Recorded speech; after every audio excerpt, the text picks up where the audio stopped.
night and watch hentai all the time with my soul is tormented by a succubus. Call assist, pencil dripping from the way I spit. Fell in love with this. Sis got music, now she in my... Alright, so I haven't talked about a lot of manga on this channel because I usually watch anime basically every day. But today is a slow anime day. There isn't any anime I'm watching, really, which came out today. I mean, there's Ahiro no Sora, but I had to kind of binge up on that during the weekend because I haven't watched the first couple of 9 episodes. So it wouldn't make sense for me to review the 10. So I'm going to binge up on that during the weekend. It's a basketball anime. So, you know, seen one, kind of seen them all. But I feel like Ahiro no Sora might offer something different because I read the manga a while back, a long time ago, and I really enjoyed it. So, you know, I might check it up and see if the anime has something different than the usual basketball manga, you know, anime. So I'll check it out. But what I want to talk about today is a manga I've been reading. It's called Kingdom. Okay, now Kingdom is one of the best pieces of literature out there in the anime, comic, manga sphere, whatever you want to call it, the weeaboo sphere. It's one of the best pieces of literature out there, honestly, because it satisfies both a lot of sides that I like. It has the action, which I enjoy. It has history, because it's based on real history, on one of the most interesting periods in the world, which is the warring states of China. You know, the period when all the countries are fighting over, all those different regions in China were fighting over for domination, all right? And then the first unification of China under the Qing dynasty, all right? So it covers the beginning phases of that period. And, you know, of course, it's fiction, so it has a bit of blemish, but a lot of the battles follow the history. So I've enjoyed reading it both from a history standpoint and from the action, from the story. Actually, it's actually very good. It follows this youth. His name is Shin, and he's an upcoming general in the Qing army. His dream is to be a great general, which is basically like the highest pinnacle any general can reach in the army. That's his dream. Now, the reason why I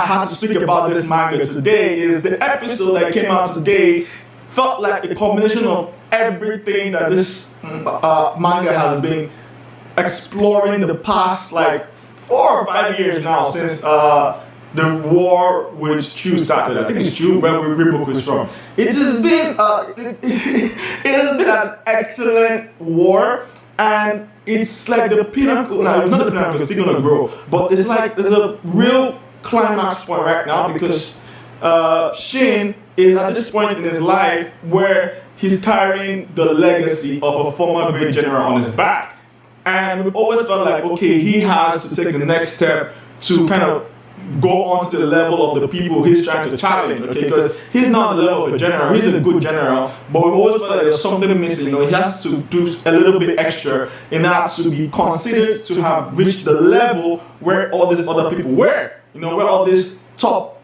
generals of the world are. So we were like, how's he gonna do this? How are they gonna bring this into effect?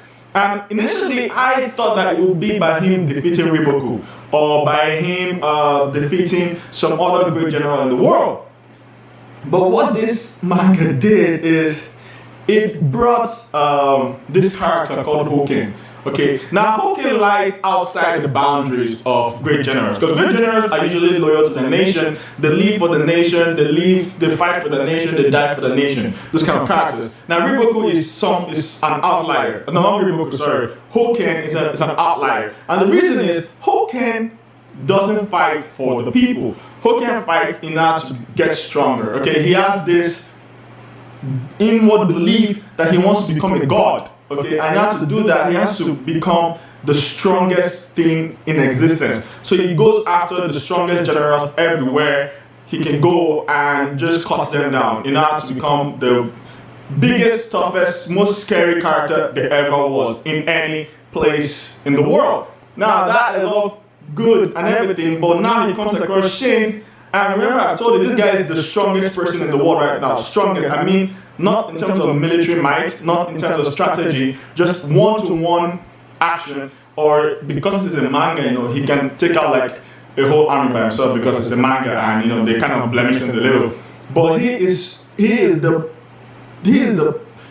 personification of just terrifying strength altogether. And now in this particular chapter, he meets Shin, okay, and he's beating the living daylights out of Shin, as you would expect, okay, as you would expect, because he's like, this is someone who, like I said, is the strongest person in the world. But what is so different in this is that Shin keeps getting back up, okay? Because so he beats Shin within an inch of his life, and Shin gets back up again, and he's continuing the fight, okay? He's like, no matter how much this guy beats Shin down, Shin doesn't stop ever. He just keeps coming for more. And we see that it's like, instead of getting weaker, it's getting beaten down. It's like Shin is bringing out this, should I say, he's getting his strength from his belief, and he's getting stronger, and he's, actually beginning to push Hoken towards the end of the chapter, although Hoken still beats him at the end. But we're seeing Shin just somehow closing the gap, which doesn't make sense because he's getting beaten down, he's getting injured, he's getting a glaive to the chest, and he's still coming back stronger. So then we see Riboku saying things like Hoken represents mankind, okay? Mankind's strength, search for absolute strength, okay? That is Riboku, that is Hoken, okay? And I love when novels, when manga, this is one reason why I love manga. Manga has a habit of putting philosophy in a lot of his battles, so they're not just who is stronger, it's also a battle of philosophies. Now, Hoken represents mankind, and he represents, mankind's pursuit for absolute strength. Okay, every man in the world wants to be the strongest thing there is. He wants to be the strongest, the richest, the wealthiest, whatever you want to put it, the wisest. That is that's one thing that mankind wants, and we don't care who has to offend to get there. A lot of people are like this, so you can say Hoken definitely represents mankind, okay?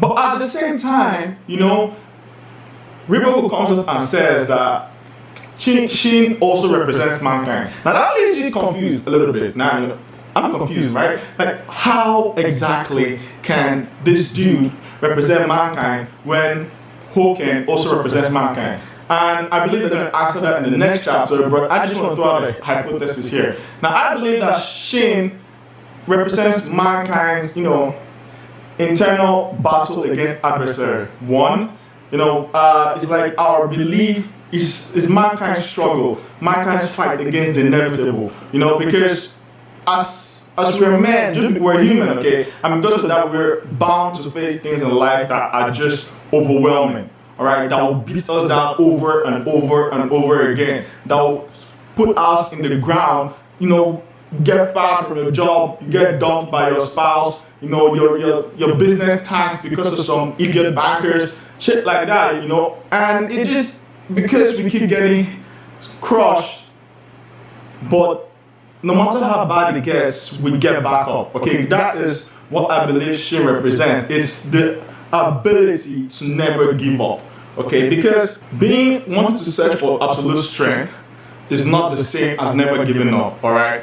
Because when you're someone who doesn't give up, one, and two, believes in his companions, okay, because that's what Shin does. Shin doesn't just fight alone. Shin believes in his people, in his units, in the strength of the collective, okay? It's not just him going into battle alone. It's never Shin going up against a commander alone, just one-on-one, man-on-man, this is what it's going to be. Usually, he needs the help of his people to protect him, the help of his people to, clear the road so that he might get to the target. He believes in the strength of his people, not just himself. That collective strength and the ability to never give up is another facet of humanity, which is what Shin represents. Now, the question is, which is better? Do you believe in your internal strength to be the strongest person in the world, not trusting anyone else, going by yourself, making sure you get to that point, no matter what, okay? Or do you believe in the strength of the collective? Do you believe in having people around you, having people to help you, push to the highest limit that you can go? And that is one thing which, I can't really say, because I prefer the collective. I believe in people helping you to move ahead. But at the same time, there is merit in seeking to be the strongest, because when you have that belief that you can be the best there is, it usually pushes you to do a lot of things that you probably wouldn't have if you didn't have that belief. It makes you braver, it makes you more bold, should I say. But when you believe in people, it's easier, it's much easier for you to relax on your laurels sometimes. Because you're like, even if I fail here, someone has got my back. So it's like, it's easier for you to kind of just relax compared to when you're like, I'm on my own, so I have to keep pushing, I have to keep going, I have to keep, no matter what happens, I'll just keep blowing my way through it, bulldozing my way through everything. Now, there are merits, pros and cons to both sides, but I prefer the collective. And I believe that is why they use Shin and the Hishin unit to represent the collective strength and the strength of never giving up, okay? So, that to me is the two beliefs, the two fights, the two fighting philosophies. And one more reason why this struck me is because right now in my book, there is a similar fight going on between between the main character and a villain, which not a villain, an antagonist. I'm not sure that I can call him a villain yet.